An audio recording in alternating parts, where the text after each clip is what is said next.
Hello, everyone. Let's start my presentation. My research topic is maintaining continuing bonds in bereavement, a participatory design process of Be.side. My name is Jieun from Keio University, Graduate School of Media Design in Japan. So the bereavement is not a universal experience, and grief naturally follows after loved ones passed away. Each person deals with the grief, but the process of mourning is different from person to person. One of the documentary called Meeting You in South Korea showed the mother meeting her late daughter's avatar in real experience. Some audiences liked it, but the others said it was too artificial, not unnatural, and tear-jerking. So I was wondering, does the meeting that this is avatar in real experience really help to relieve their grief and longing? And these fundamental questions led me to investigate this project. So in contemporary bereavement theory suggests that one of the resolving the feeling of loss is to create continuing bonds. Continuing bonds is defined as an ongoing inner relationship.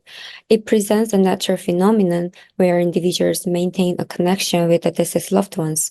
However, remembering the deceased can evoke the feeling of loss, grief, and guilt.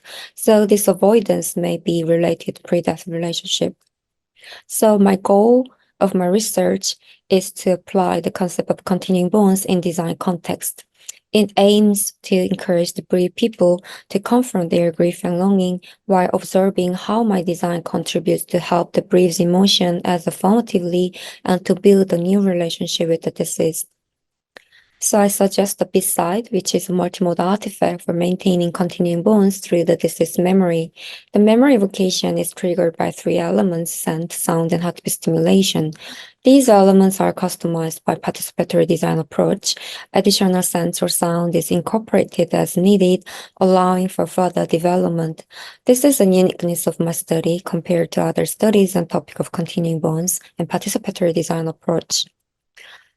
In the methodology part, I divided by phrase 1 and phrase 2, and let me explain about the phrase 1, initial to finalized design. So I conducted 2 rounds of in-depth interview and also express interview, and also I watched some documentary related to natural disaster to better understand the diverse bereavement. Then I've realized that the bereaved participants have strong desire to preserve memory of the deceased and continuing bonds, but they didn't know what to do.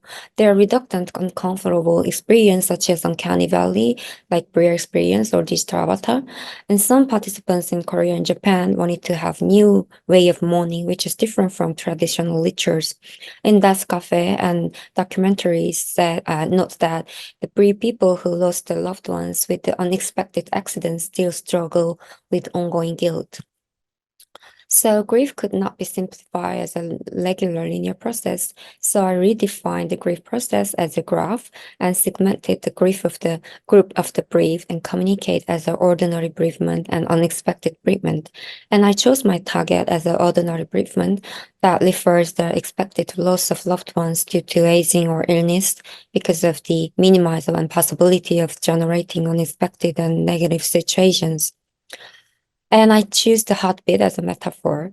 I'm inspired by interview that deep breathing and meditation were helpful for relieving grief. So my design should not be only fostering continuing bonds, also to alleviate grief and provide comfort. And numerous studies related to work have demonstrated that the heartbeat stimuli use meditation and therapy and natural sense of comfort of human. So I use the heartbeat as a metaphor, and we conducted several experiments. So firstly, we discovered some using the stethoscopes to capture the heartbeat stimulation is the most effective and realistic method compared to others. And using only heartbeat stimulation, I conduct the first experiment, and after that, I developed the prototype. And in second experiment, I also combining with the smell, and third experiment, I combining with the smell and sound. And finally, it reached the direction that the multimodal, three elements of the multimodal artifact Be.side is suitable for the channel for between the deceased and loved ones. So Be.side is a multimodal artifact which consists of three core elements: scent, sound, and heartbeat stimulation. The meaning of Be.side, which indicates being next to someone or something. In phrase to long-term study, I recruited 3 participants. The first participant's Min is South Korean man, and the Yui is a Japanese woman, and the third participant, Nara, is South Korean woman. And using participatory design approach, I adjust the representative sound of the disease and also speed of heartbeat. This customization was related to participants' personal memories of the deceased. And then this part is discussion part.